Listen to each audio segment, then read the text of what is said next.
La sueur captait la lumière de l'après-midi qui filtrait à travers les fenêtres de l'atelier. Caltait et caressa de sa main calleuse la surface lisse en merisier de la table à manger qu'il fabriquait depuis 3 semaines. 42 ans aujourd'hui, et c'était exactement là qu'il voulait être, entouré de l'odeur du bois fraîchement coupé et des outils qui avaient façonné sa vie. Son téléphone vibra contre l'établi. Le nom de Brun s'afficha à l'écran. « Joyeux anniversaire, ma chérie ». Sa voix était claire, presque musicale. « Je suis vraiment désolé de ne pas pouvoir être là avec toi. » Calté s'essuya les mains sur son tablier. « Ce n'est rien. Tu avais besoin de voir ta famille. »« Je sais, mais quand même. Un homme ne devrait pas passer son anniversaire seul. » Elle marqua une pause. « Je t'ai envoyé quelque chose de spécial, cependant. Ça devrait t'arriver aujourd'hui. Tu n'étais pas obligé de faire ça. » « Bien sûr que si. Je t'aime, Calter. » « Tu le sais, n'est-ce pas ?» Quelque chose dans sa voix le fit s'arrêter. Trop doux. Comme du miel versé sur du verre brisé. « Ouais, je sais. Bien. Je dois y aller. Maman appelle pour le dîner. Profite bien de ton cadeau quand il arrivera. » La ligne fut coupée. Calté fixa le téléphone un instant, puis le glissa dans sa poche. Il avait appris à ne pas trop se fier aux humeurs d'un Brun. Le mariage était un travail, et certains jours étaient plus durs que d'autres, au point qu'il passait 1 heure de plus à poncer les pieds de la table, se perdant dans le mouvement répétitif. Le grain du bois racontait sa propre histoire. Des années de croissance, des saisons de sécheresse et d'abondance, tout cela visible dans les motifs naturels des bois. Les arbres ne mentaient pas. Ils ne pouvaient pas faire semblant d'être ce qu'ils n'étaient pas. La sonnette retentit alors qu'il faisait le ménage. Un camion de livraison était garé dans son allée, moteur tournant. Calter Hayes. Le chauffeur tenait un petit paquet emballé dans un papier élégant. « C'est moi. Signé ici. » L'homme lui tendit une tablette électronique. « Quelqu'un vous aime vraiment. C'est cher. » Calté transporta le paquet jusqu'à sa maison de Westlin. Le papier d'emballage était épais, couleur crème, avec des bordures dorées. À l'intérieur d'une boîte noire avec une inscription en suisse sur le dessus. Il l'ouvrit et révéla 2 douzaines de chocolats disposés en rangées parfaites. Chacun en forme de petites fleurs. Un mot manuscrit était caché sous le plateau en plastique. « À la personne que j'aime le plus au monde, je t'aimerai toujours, Brun. » Il prit un chocolat et l'examina. Du chocolat noir avec des tourbillons blancs coûtait probablement plus cher que ce qu'il dépensait en courses en 1 semaine. Brun savait qu'il ne mangeait pas de sucreries, son estomac ne supportant pas les aliments riches, mais elle lui en achetait depuis des années de toute façon. Il n'avait jamais eu le courage de le lui dire. Il les avait simplement jetés. Cette fois, c'était différent. Les chocolats semblaient trop parfaits, trop chers pour être gaspillés. Ledger les apprécierait. Le petit frère de Bean adorait les sucreries, et le petit Wyatt deviendrait fou avec du chocolat raffiné. Calté prit ses clés et conduisit pendant 15 minutes jusqu'au duplex de Ledger à Milwaukee. Son beau-frère lui ouvrit la porte en jean taché de peinture. Wyatt pointait du doigt derrière ses jambes. Oncle Calté, le petit de 6 ans, se précipita pour un câlin. « Dis donc, mon pote. » Calté ébouriffa les cheveux noirs du garçon. « Je t'ai apporté quelque chose. » Ledger sourit. « Laisse-moi deviner. Brun t'a envoyé des bonbons d'anniversaire et tu ne peux pas les manger. Du chocolat suisse, cette fois. Trop chic pour moi. Papa, on peut en avoir maintenant ?» Wyatt sautilla sur la pointe des pieds. Ledger prit la boîte et examina le contenu. « Bon sang, ça a l'air cher. Elle s'est vraiment donnée à fond. Prends-les. Je sais que tu en feras bon usage. » « Tu es sûr? » Ça doit coûter une fortune. Calté haussa les épaules. « Qu'est-ce que je vais en faire? Wyatt et toi, profitez-en. » Il resta boire une bière pendant que Wyatt choisissait soigneusement son premier chocolat, faisant mine de le sentir avant d'en prendre une petite bouchée. Les yeux du garçon s'écarquillèrent. « Ça a un goût de fleurs, » annonça-t-il. « C'est ça le côté chic, » dit Ledger en ébouriffant les cheveux de son fils. « Maintenant, encore un. » Puis nous avons gardé le reste pour après le dîner. CTER rentra chez lui tandis que le soleil se couchait derrière les collines d'orgue. Un autre anniversaire de passé, 1 an de plus. Il avait appris à apprécier les moments de calme, le simple plaisir de travailler de ses mains et de retrouver son espace personnel. Mais en arrivant dans son allée, Il ne parvenait pas à se débarrasser du sentiment que quelque chose n'allait pas. Le téléphone sonna à 7h30 le lendemain matin. CTER était déjà dans son atelier, caressant du doigt un morceau de chêne qu'il faisait vieillir depuis des mois. La voix de Brun avait donc une intonation qu'il ne parvenait pas à définir. Comment sont les chocolats? Il porta le téléphone à son autre oreille. Il ne les toucha pas. Il les donna à Ledger et Wyatt. Le silence s'installa entre eux. Il entendit sa respiration. Brun, tu es là? Tu te moques de moi? Sa voix s'était aigrie, avait perdu toute sa douceur mielleuse de la veille. Non. Pourquoi je plaisanterais avec ça? Toi? Sa voix s'éteignit et il entendit ce qui ressemblait à une inspiration brusque. Tu les as trahis. Tu sais que je ne mange pas de sucreries. Mon estomac. La ligne était coupée. Il l'appela, fixa son téléphone, puis essaya de rappeler, tombant directement sur la messagerie. Il essaya 2 fois de plus, sans succès. Qu'est-ce qui n'allait pas chez elle? Il lui offrait des bonbons depuis des années. Elle n'avait jamais réagi comme ça. Il essaya de se concentrer sur son travail, mais ses mains étaient maladroites sur les outils. À midi, il avait commis 3 erreurs qui lui prendraient des heures à corriger. Quelque chose le rongeait, une sensation de froid au ventre qui n'avait rien à voir avec la faim. Il appela Ledger pendant la pause déjeuner. Dis donc, comment va le chocolat? C'est drôle que tu demandes ça. La voix de Ledger semblait tendue. Pourquoi? J'ai été malade hier soir. Vraiment malade. Calté resserra sa prise sur le téléphone. Quel genre de maladie? Vomissement, crampe d'estomac. Je pensais que c'était peut-être quelque chose qu'il avait mangé à l'école, mais maintenant je me pose des questions. Ledger marqua une pause. Il n'a mangé que 2 morceaux de ce chocolat hier. Moi, j'en ai mangé 3. Tu vas bien? Un peu nauséeux, mais rien à voir avec ce que Wyatt a vécu. Le gamin n'a pas dormi de la nuit. Je pense l'emmener aux urgences si ça ne va pas mieux. La sensation de froid dans l'estomac de Calté se répandit. Fais-le. Emmenez-le maintenant. Tu crois que c'est grave? Mieux vaut prévenir que guérir. Après avoir raccroché, Calté ne parvenait plus à se concentrer. Il arpentait son atelier, ramassant des outils et les reposant. La réaction de Brun résonnait dans sa tête. La voix acerbe lorsqu'elle avait découvert qu'il avait donné les chocolats. Tu te moques de moi? Comme si elle n'en croyait pas ses oreilles, comme si c'était plus important que ça n'aurait dû. Son téléphone sonna de nouveau. Ledger, et il semblait paniqué. Calté, les urgences. Il pense que Wyatt a peut-être été empoisonné. Les urgences de l'hôpital pour enfants d'Orbeté sentaient l'antiseptique et la peur. Calté trouva Ledger qui faisait les 100 pas près des distributeurs, le visage gris d'inquiétude. Qu'ont dit les médecins?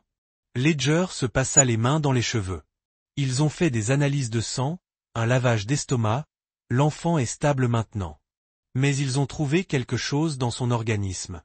Une sorte de toxine végétale. La toxine vegetale. Le médecin a appelé ça une intoxication au laurier rose. Il a dit que ça venait d'un buisson à fleurs. Les causes exactes étaient les mêmes que celles de Wyatt.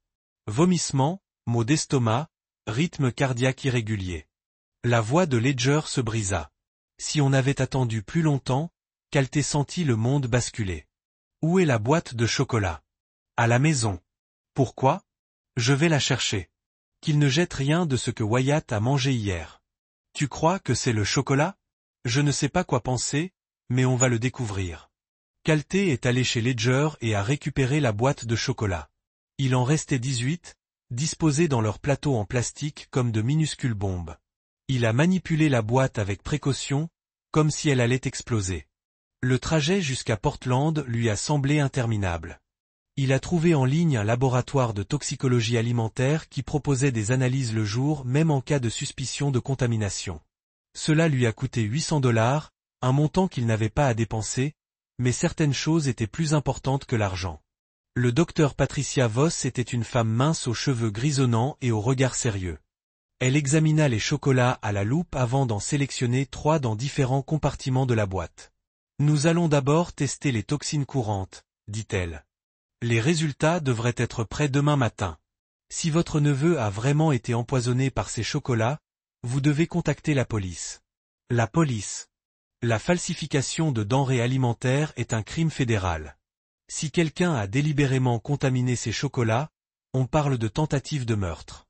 Calté retourna à West Lynne avec les mots du docteur Vaux résonnant dans sa tête. Tentative de meurtre. L'expression lui semblait surréaliste, comme tirée d'un film. Mais Wyatt était allongé dans un lit d'hôpital parce qu'il avait mangé ses chocolats. Des chocolats destinés à Calté. Des chocolats de sa femme, car il avait passé la soirée au chevet de Ledger à regarder son neveu se remettre des médicaments qu'on lui avait donnés. Le garçon paraissait si petit sous les draps blancs de l'hôpital et les 4 lignes scotchées à son bras maigre. Il va s'en sortir, dit Ledger, mais sa voix exprimait plus d'espoir que de conviction. Oui, c'est vrai. Calté, la voix de Ledger se réduisit à un murmure. L'infirmière m'a demandé de remplir un rapport d'incident.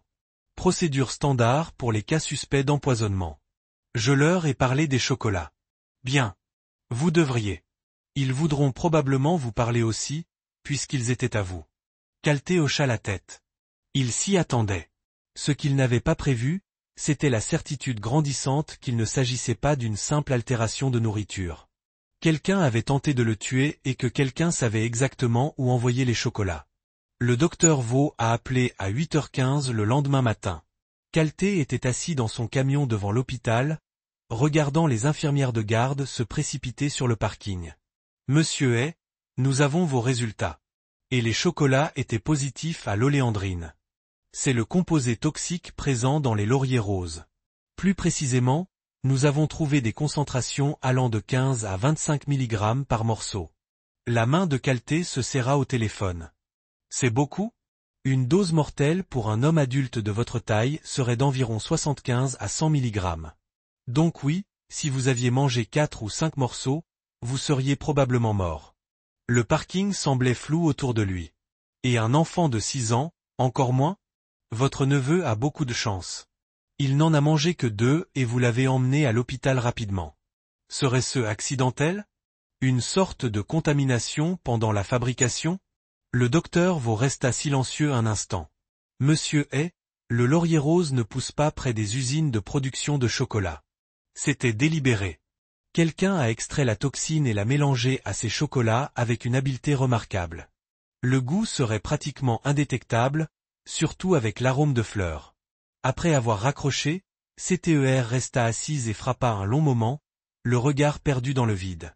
Un agent d'entretien passa devant lui, poussant un chariot rempli de produits de nettoyage.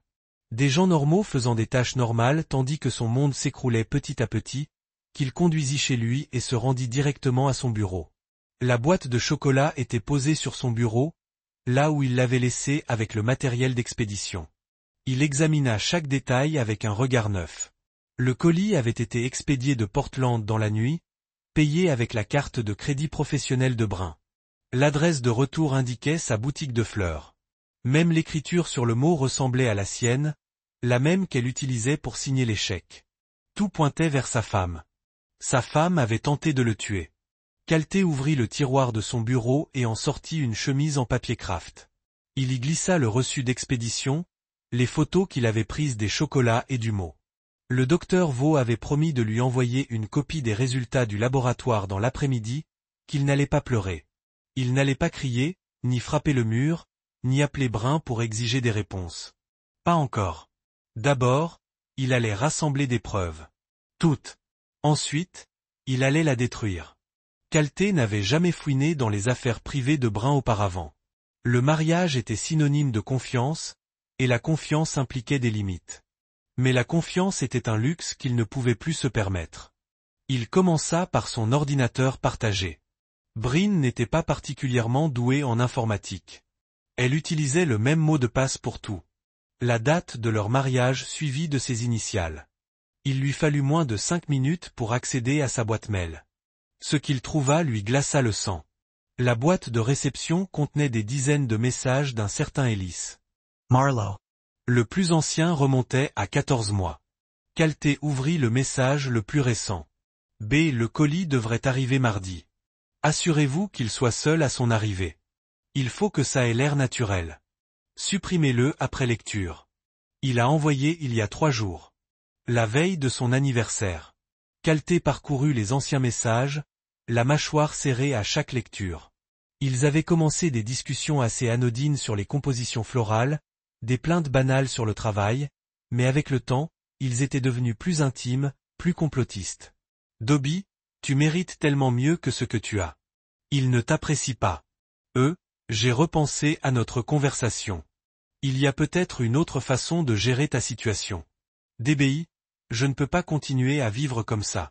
J'ai 28 ans et je me sens piégé. 28 Bryn avait 38 ans. À moins que les mains de Calté ne se déplacent sur le clavier avec une urgence croissante, il chercha Ellis Marlowe en ligne. Il recoupa Klamath Falls, une ville mentionnée dans plusieurs courriels. Les résultats de la recherche affichèrent le profil LinkedIn d'Ellis Marlowe, gérant du bar Rusty encore, dans le centre-ville de Klamath Falls. Mais la photo de profil montrait un homme qui ne ressemblait en rien à l'Ellis décrit dans les courriels. Bryn creusa plus profondément en utilisant les techniques de recherche qu'INZ lui avait enseignées pendant sa période de paranoïa post-embauche. Archives publiques, références croisées sur les réseaux sociaux, antécédents professionnels. La vérité apparut lentement, comme une photographie se développant dans un environnement chimique. Ellis Marlowe était une fausse identité.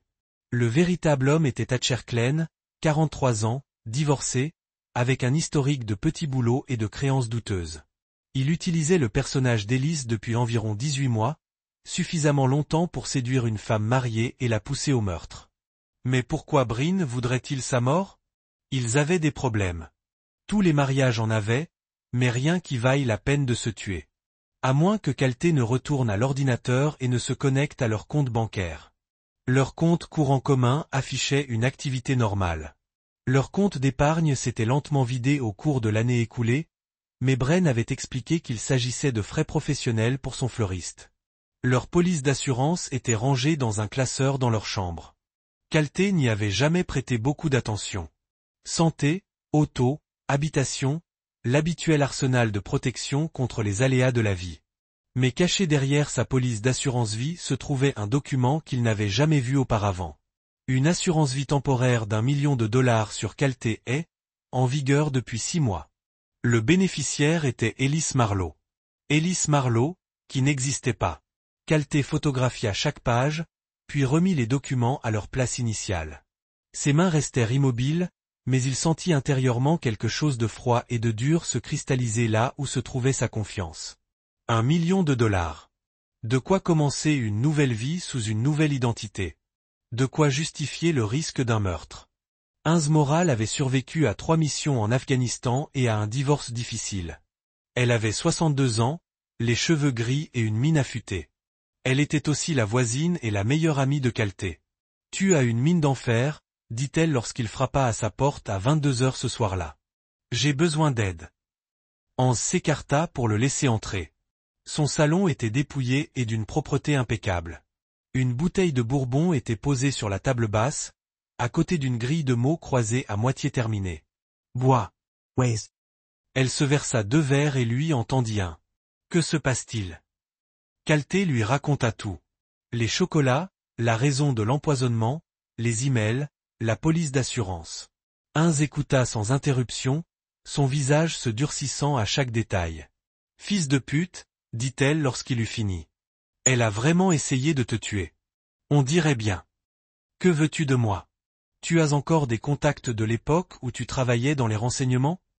Inz sourit d'un air sombre. « Peu de faveurs que je puisse demander. À quoi penses-tu ? J'ai besoin de tout savoir sur Thatcher Klein. Vrai nom, antécédents professionnels, casier judiciaire, dossier financier, tout. C'est ce qu'il doit faire. La plupart de ces informations ne seront pas recevables au tribunal. Je ne m'inquiète pas pour le tribunal. Pas encore. » Elle étudia son visage. « Vous aviez prévu quelque chose, Calté ? » Justice.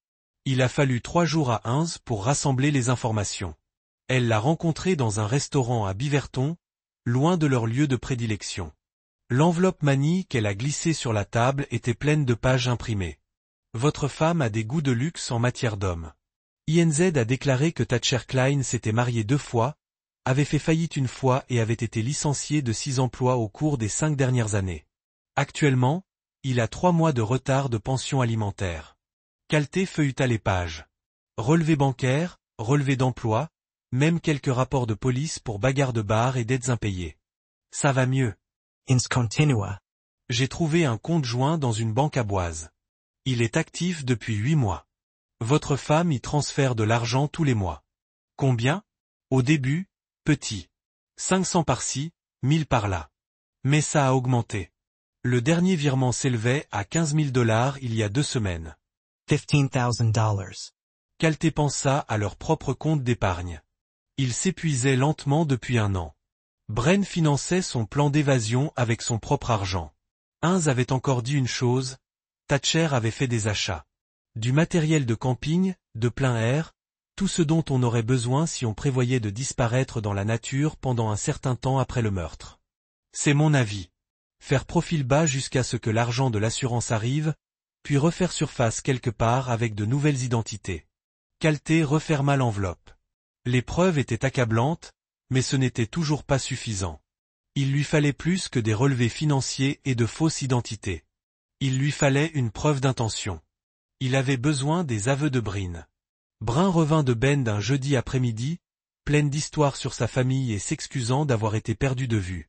Elle le serra dans ses bras à la porte, pressant son visage contre sa poitrine comme si elle essayait d'absorber sa chaleur. « Tu m'as manqué, dit-elle. Tu m'as manqué aussi. » Ils dînèrent ensemble pour la première fois depuis des semaines. Brin prépara son plat préféré, du saumon grillé avec des légumes rôtis, et ouvrit une bouteille de vin qu'elle gardait pour une occasion spéciale. « Quelle est l'occasion » demanda CTER. Elle était à la maison avec mon mari. Elle leva son verre. Ils parlèrent de sujets faciles, de l'arthrite de sa mère, de ses derniers projets de menuiserie, de la météo. Brin semblait détendu, presque rayonnant. S'il n'avait pas su ce qu'il savait, il aurait pu croire qu'il retombait amoureux, mais chaque sourire était un masque. Chaque rire sonnait creux. « Comment va le petit Wyatt » demanda-t-elle en mangeant son dessert. Ledger mentionna qu'il avait été malade. CTER observa attentivement son visage. Intoxication alimentaire. Plutôt grave. Il était à l'hôpital depuis 2 jours. Oh non, la pauvre. Son expression exprimait une inquiétude absolue. Qu'a-t-il mangé? Les médecins pensent que c'était du chocolat. Une sorte de contamination. Du chocolat.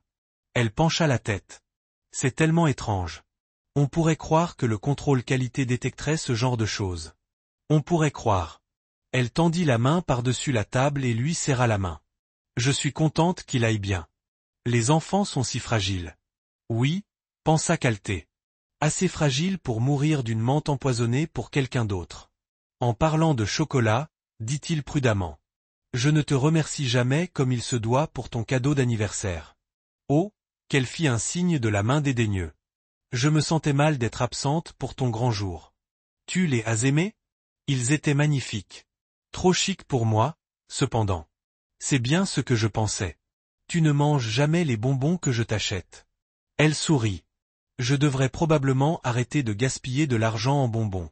La conversation passa à autre chose, mais Calté ne cessait de penser à sa réaction. Pas étonnant qu'il ait donné les chocolats. Pas d'inquiétude quant à une éventuelle contamination de son neveu. Juste une légère déception que son cadeau n'ait pas été apprécié. Soit elle était une actrice incroyable, soit elle se fichait sincèrement que sa tentative de meurtre ait failli tuer un garçon de 6 ans. Cette nuit-là, alors que Brin dormait à ses côtés, Calté fixa le plafond et planifia sa prochaine action. Il avait besoin qu'elle avoue, mais elle était trop prudente pour dire quoi que ce soit d'incriminant à la maison pour qu'ils doivent l'emmener dans un endroit privé. Un endroit où elle se sentirait suffisamment en sécurité pour baisser sa garde, un endroit où il pourrait enregistrer chaque mot. Le chalet familial et les sœurs appartenaient à la famille de Brin depuis 3 générations. 20 hectares de pinèdes et de vue sur les montagnes, avec une cabane en rondin que le grand-père de Brin avait construite de ses propres mains, complètement isolée à 20 minutes du voisin le plus proche.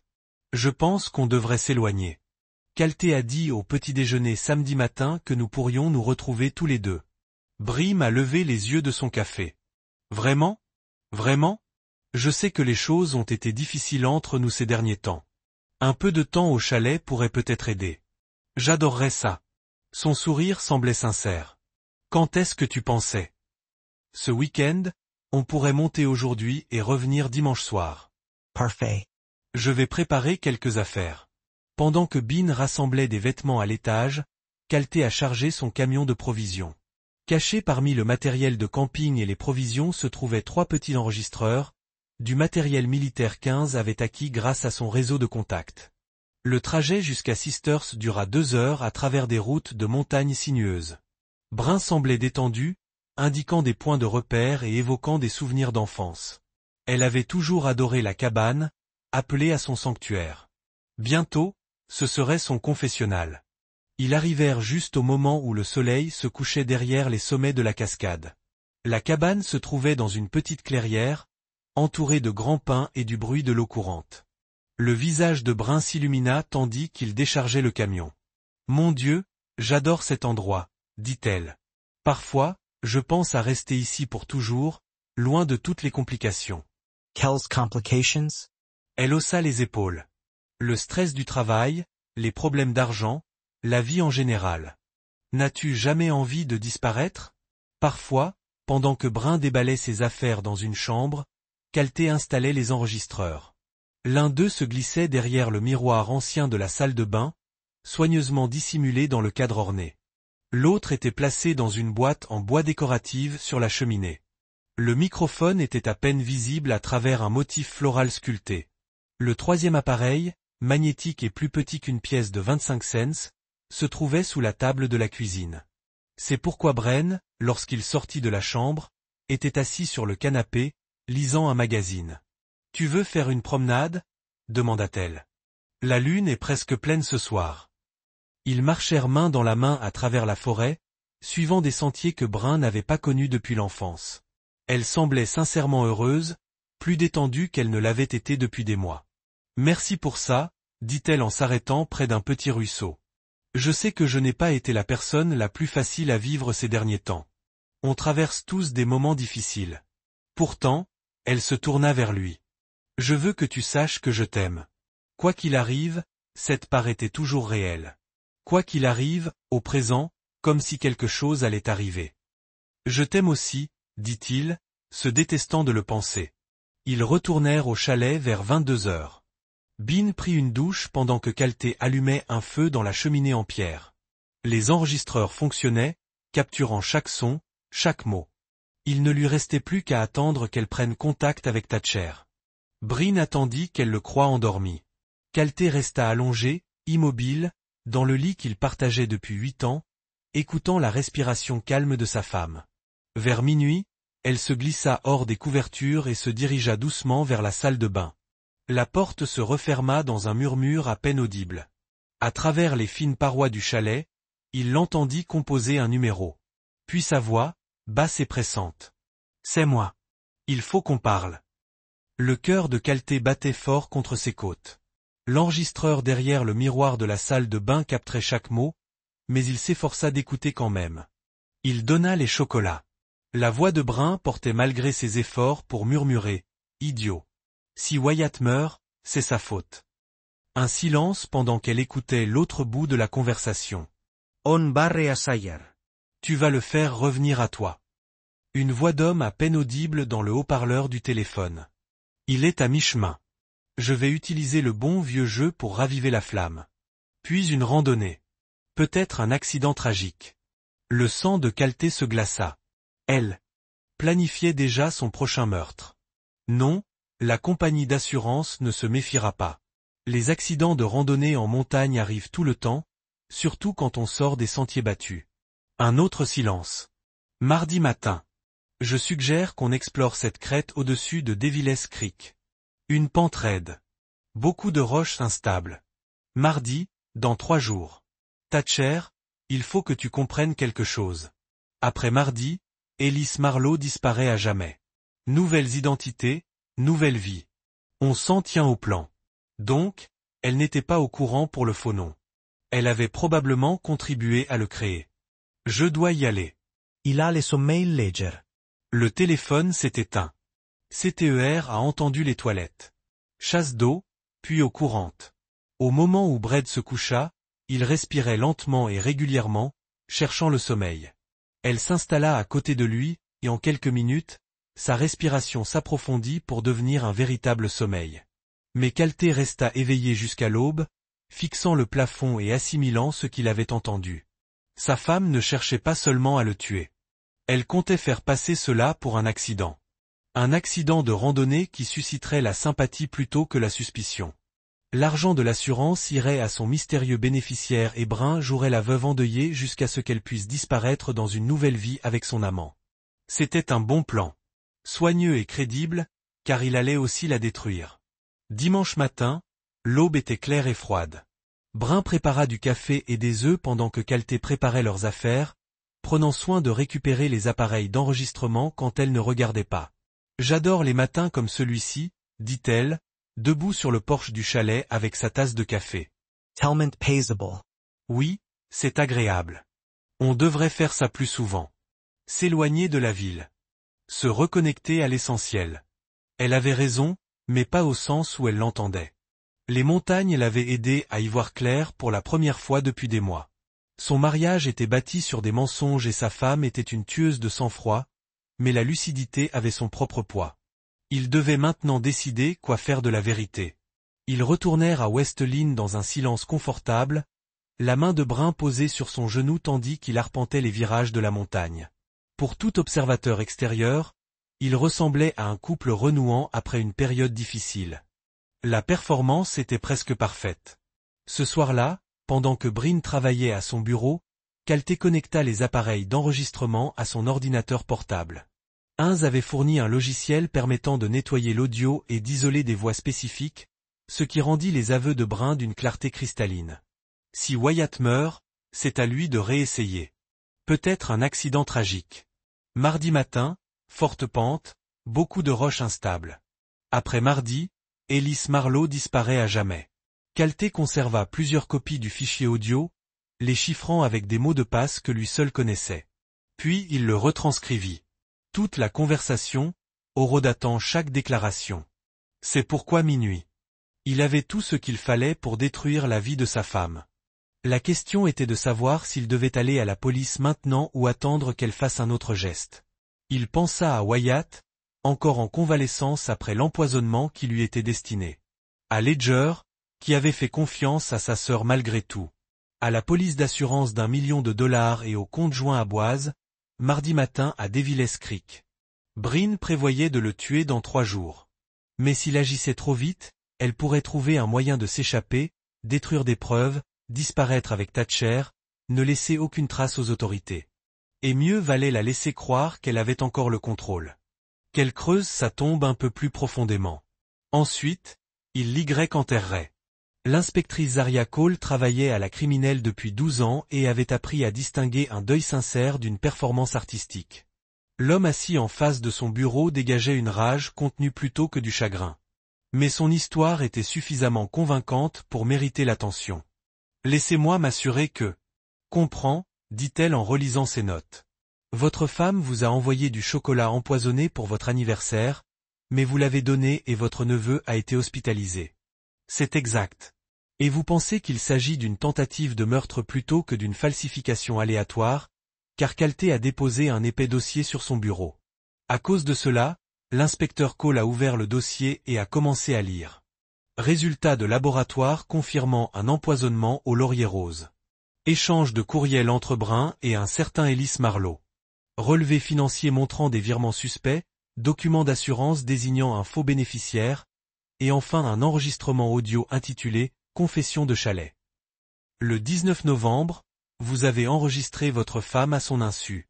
L'Oregon est un État où le consentement est un consentement unilatéral. L'enregistrement est légal.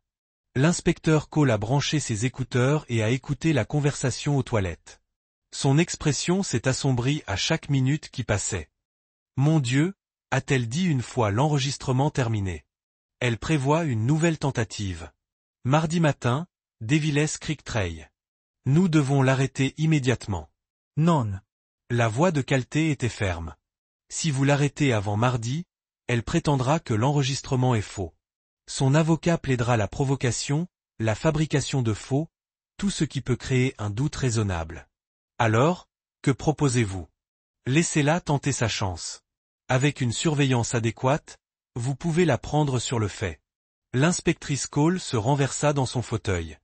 Vous parlez de vous servir de vous-même comme appât. Je parle de mettre fin à tout ça définitivement. Monsieur Hay, je ne peux pas autoriser. Vous n'êtes pas obligé d'autoriser quoi que ce soit. Je pars en randonnée avec ma femme mardi matin. Ce qui se passera ensuite, c'est vous qui décidez. Cole observa son visage. Elle avait déjà vu cette expression. Généralement chez les familles de victimes lorsqu'elles décident enfin de riposter. Il ne s'agit pas seulement d'une tentative de meurtre. Elle dit, « Vous voulez vous venger ? Je veux la justice. » Il y a une différence. Calter s'éleva. Inspecteur, ma femme a essayé de m'empoisonner. Après avoir échoué, elle a essayé de m'utiliser pour empoisonner un garçon de 6 ans. Maintenant, elle prévoit de me pousser d'une falaise et de toucher $1 million d'assurance. Si ça ne justifie pas la justice, quelle est la décision de Cole? J'aurai besoin d'agents de renfort, de matériel de surveillance et d'une équipe médicale prête à intervenir. Tout ce dont vous avez besoin. Case. Si ça tourne mal, si elle parvient à vous faire du mal, elle ne le fera pas. Je ne suis pas le même homme qui a distribué du chocolat empoisonné parce qu'il était trop confiant pour soupçonner sa propre femme. Son sourire était froid comme l'acier de l'hiver. Cet homme est déjà mort. Soirée médicale, Brun a suggéré qu'ils aillent en randonnée. Le temps est censé être parfait demain, dit-elle au dîner. Et vous avez été tellement stressé ces derniers temps. Une bonne randonnée pourrait vous aider à vous changer les idées. À quoi pensez-vous? Devil's Creek Trail. Cela fait des siècles que nous avons exploré de cette façon. Calté hocha la tête pensivement. Sonne bien. Quelle heure? Tôt, 7 ou 8. Peut-être. Vatre la foule. Je vais emballer du matériel ce soir. Ce soir-là, alors que Bryn prenait un bain, CTER a rencontré le détective Cole dans le parking d'une épicerie près de leur maison. Elle lui a tendu un petit appareil qui ressemblait à une montre GPS ordinaire. Bouton de panique intégré sur le côté, a-t-elle expliqué. Appuyez et maintenez-le pendant 3 secondes et nous emménagerons immédiatement. Combien d'officiers? 6. Plus une équipe tactique. Nous aurons le sentier couvert sous plusieurs angles, mais nous resterons hors de vue jusqu'à ce que vous signalez ou jusqu'à ce que nous déterminions que vous soyez en danger immédiat. Et l'audio? Fils intégré dans la bande de montre. Nous entendrons tout. L'expression de Cole était sérieuse. Monsieur Hay, êtes-vous sûr de cela? Une fois que vous êtes sur cette piste, il n'y a pas de retour. J'en suis sûr depuis le moment où j'ai découvert ce qu'elle a fait à Wyatt. Et si elle essaie réellement de vous tuer, alors vous l'arrêtez pour tentative de meurtre. Quoi qu'il en soit, cela se termine demain. Cole hocha la tête Grimpère. Nous serons prêts.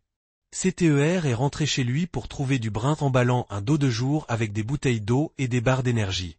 Elle fredonna tranquillement pendant qu'elle travaillait, l'air plus détendu qu'elle ne l'avait fait depuis des mois. Tout se déroulant pour demain, a-t-elle demandé. Dans l'attente. Bon. Je pense que ce sera exactement ce dont nous avons besoin.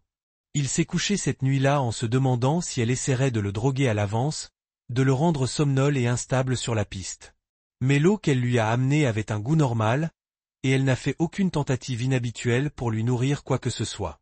Apparemment, elle était suffisamment confiante dans son plan pour compter sur la gravité seule. Ils ont quitté la maison à 7h30 mardi matin, en conduisant vers l'est vers les contreforts en cascade. Brun a discuté des projets à venir dans sa boutique de fleurs, mais Calté l'a surpris à vérifier le temps à plusieurs reprises. La tête du sentier Devil's Creek était assis au bout d'une route de gravier entourée d'une forêt dense. Seules 2 autres voitures étaient garées dans le petit lot, des randonneurs tôt le matin qui avaient déjà dirigé la montagne. Parfait, dit Brun, épaulant son sac. J'adore avoir la piste pour nous. Le chemin a commencé doucement, enroulant à travers la forêt ancienne à côté d'un ruisseau précipité. Calté avait parcouru ce sentier des dizaines de fois au fil des ans, mais aujourd'hui, il a remarqué des détails qu'il n'avait jamais vus auparavant. Le placement précis des rochers qui pourraient trébucher un randonneur inhabituel. Les sections où le chemin s'approchait des chutes abruptes. Les endroits où un accident pouvait sembler crédible. Comment vous sentez-vous? Demanda Brun après avoir grimpé depuis 1 heure. Bien, toi? Super. J'ai oublié à quel point j'aime être à l'extérieur. Elle s'arrêta pour boire dans sa bouteille d'eau. Tu sais quoi? À quoi je pensais hier soir? Qu'est-ce que notre lune de miel? Tu te souviens de cette randonnée que nous avons apportée dans le parc national des glaciers? Tu étais tellement inquiet pour les ours et je n'arrêtais pas de vous dire que le vrai danger était de tomber de la falaise. De plus en plus de vues de la vallée, le genre de roc est plus exposé. Pas de place pour la survie. N'est-ce pas incroyable? Brun se déplaça à côté de lui, son sac toujours sur ses épaules. Tu te fais sentir si petit. Ouais, c'est le cas. Ils se tenaient côte à côte un instant, regardant par-dessus la forêt. Calté pouvait sentir l'équipe de surveillance du détective Cole regarder de quelque part dans les arbres, mais le côté montagne semblait vide et silencieux. Calter. Dit doucement Brin. J'ai besoin de vous dire quelque chose. Quoi? Je connais les chocolats. Il se tourna pour la regarder, et l'expression sur son visage a fait geler son sang.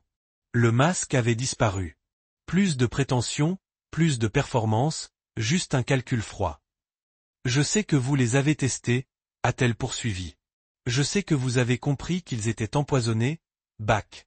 Et je sais que vous avez rassemblé des preuves contre moi. Pense que je ne remarque pas que mon ordinateur est accessible? Bien. Tu as essayé de me tuer et d'empoisonner garçon de 6 ans à la place. Le rire de Brun était dur. J'ai essayé de me libérer d'un mariage qui tuait lentement mon âme. Il se trouve que vous êtes simplement des dommages collatéraux. Et Thatcher, quelle est son excuse? Thatcher même. Quelque chose que vous avez cessé de faire il y a des années. Le producteur de bétail contre ses côtes. Une touche de la gâchette et de 50 000 volts lui enverrait des convulsions en convulsions sur le bord de la falaise. Vous voulez connaître la partie drôle? La voix de Brun était maintenant conversationnelle, comme s'il discutait de la météo. En fait, je me sentais mal avec les chocolats. Une telle façon impersonnelle de tuer quelqu'un. Mais cela semble bien. Nous parlons juste honnêtement pour la première fois depuis des années. Pourquoi? Demanda Calter. Nous aurions pu divorcer. Vous n'aviez pas à le faire. Le divorce m'aurait laissé la moitié de rien. Votre précieux atelier a à peine tourné un profit et notre maison est hypothéquée au plafond. Elle secoua la tête. $1 million en assurance vie en revanche. C'était donc toujours une question d'argent. Argent et liberté. La chance de recommencer avec quelqu'un qui me considère comme plus qu'un colocataire pratique. Calté a légèrement déplacé son poids. Testant sa réaction, le bétail a produit son mouvement. Attention, a-t-elle averti. Je préférerais que cela ressemble à un accident, mais je suis prêt à d'autres alternatives. Comme quoi? Tu vas prétendre que je t'ai attaqué? Que vous me tuez en légitime défense si nécessaire. Un mari abusif menace sa femme sur Isolate Mountain Trail. Elle se défend avec du matériel de randonnée. Accident tragique pendant les litiges domestiques. Brun haussa les épaules. Les gens croiront ce qu'ils veulent croire. Et les preuves que je recueille. Kells. Proves? Vous voulez dire les fichiers qui ont été mystérieusement supprimés de votre ordinateur la nuit dernière pendant que vous dormiez? Ou les enregistrements qui ont été corrompus en quelque sorte? Le cœur de Calté coulait. Elle avait planifié cette conversation, se préparant à la possibilité qu'il ait découvert son complot. Vous avez couvert vos traces. J'ai appris des meilleurs. Thatcher peut être fauché, mais il sait disparaître. Contexte militaire, opération spéciale. Compétence très utile pour certaines situations, comme le meurtre, comme la survie. Elle pressa le bétail plus fort contre ses côtes. Maintenant, voici ce qui va se passer. Vous allez faire 2 pas vers le bord. Ensuite, vous allez glisser sur un rocher lâche et tomber à mort. Je vais appeler à l'aide, jouer la veuve en deuil et collecter mon argent d'assurance. Et si je refuse, je vous électrocuter et pousse votre corps inconscient sur la falaise. Quoi qu'il en soit, vous descendez. La seule question est de savoir si vous le faites avec dignité. CTER a regardé la vallée, calculant les distances et les angles. L'équipe de surveillance était quelque part, mais elle a besoin d'un signal clair avant de pouvoir emménager. Une autre question, a-t-il déclaré. Faites-le rapidement. Pensez-vous vraiment que je viens ici sans sauvegarde? Les yeux de Brun se plissèrent. Que voulez-vous dire? Je veux dire, le détective Cole et son équipe ont écouté chaque mot. Il sourit sinistement. Avez-vous oublié le fil dans ma montre? Pendant un instant. L'incertitude clignote sur son visage. Elle jeta un coup d'œil autour du côté montagne, à la recherche de signes d'officiers cachés. Ce moment de distraction était tout ce qui avait besoin. Chapitre 15. Le juge CTER a attrapé le poignet de Brun et s'est tordu durement, forçant le bétail prodé à l'écart de son corps. Elle a crié et a essayé de se libérer, mais sa prise était plus forte. « Déposez-le » ordonna-t-il. Au lieu de cela, elle a appuyé sur la gâchette. L'électricité s'est précipitée entre les contacts de l'arme, mais la charge a frappé de l'air vide au lieu de la chair.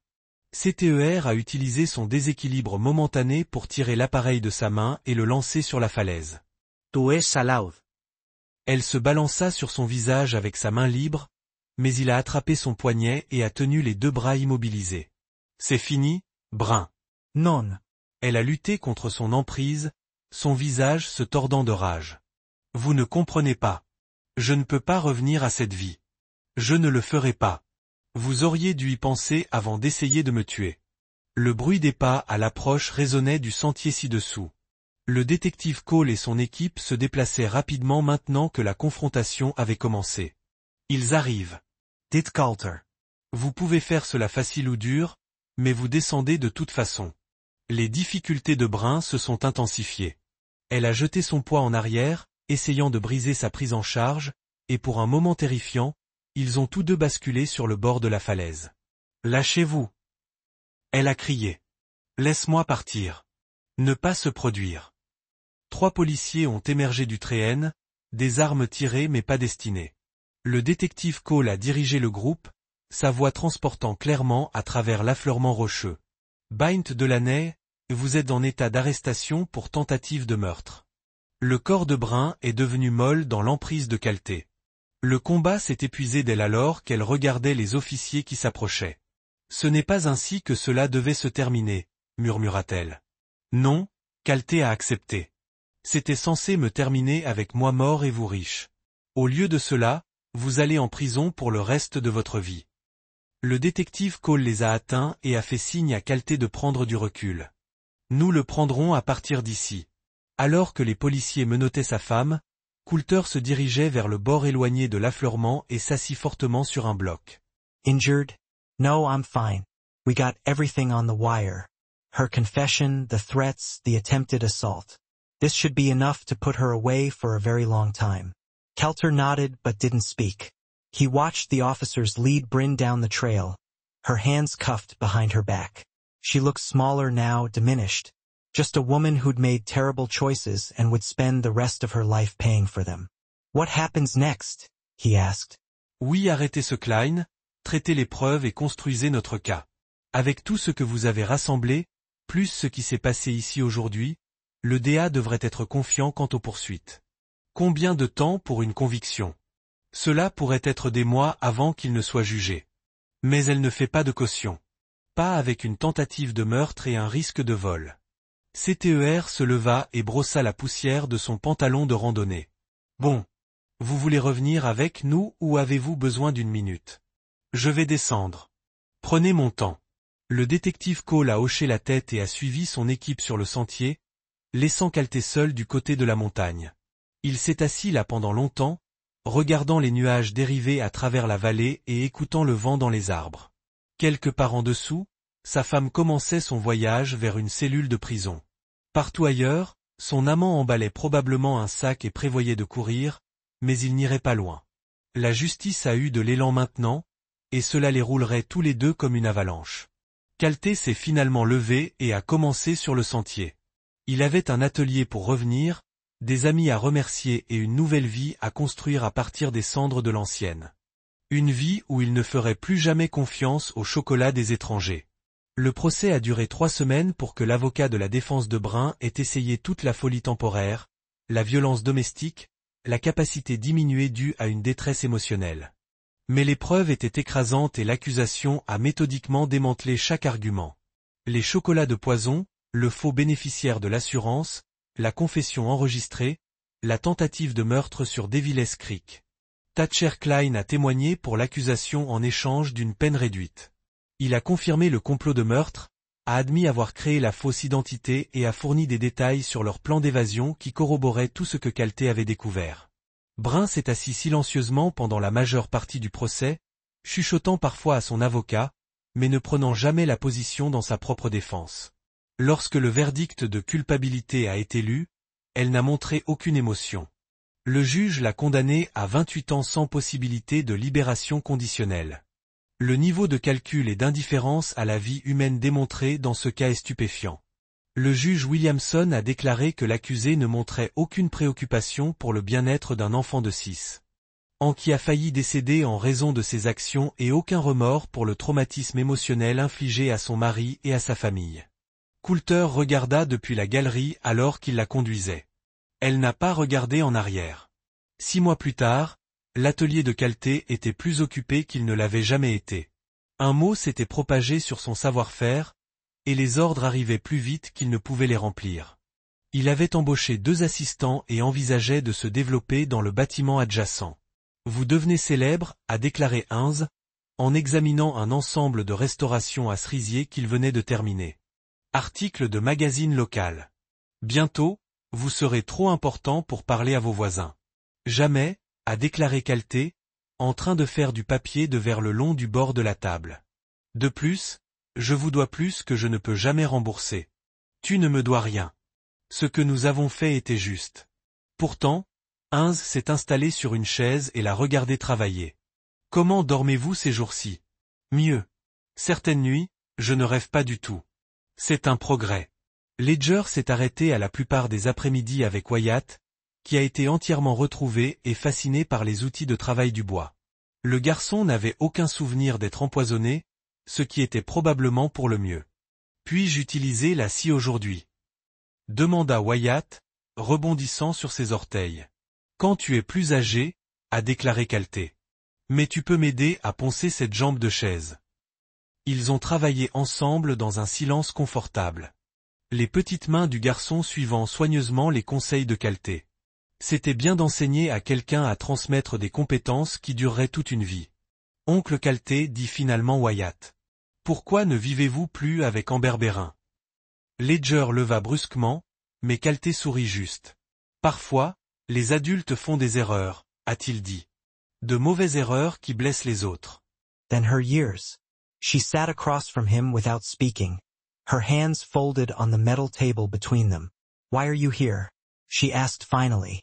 To remind you, Calter said quietly. You couldn't finish me. But I ended you. I'm not finished. I have appeals pending.